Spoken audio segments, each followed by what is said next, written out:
Now, amid the raging Aurangzeb storm, there seemed to be signage at Akbar Road in Delhi that seems to have been defaced, where the signboard that has been blackened and Maharana Pratap posters that have been pasted. Who's behind it? Isha, who's joining us live right now. Isha, good morning. The signboards there were Akbar Road, and we have seen as far as when it comes to high-profile offices and VIPs who are staying, this is right in the heart of the national capital. Akbar Road signboard that has been defaced. By whom?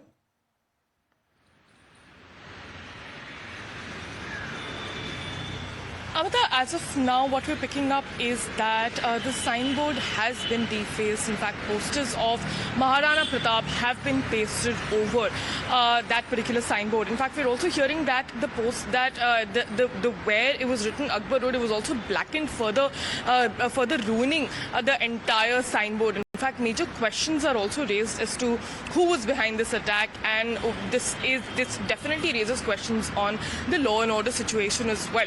But this is coming for because there has been a lot of anger in the Hindu community, is what people have been stating, and this is an alleged way to respond, which is of course illegal and illegitimate. In fact, this is not the first time, Amita, that this is happening. In fact, in the past, Hindu groups like Hindu Sena and other extreme Hindu groups have also blackened posters and have tried to change names of roads by themselves. So taking law in their own hands is not something that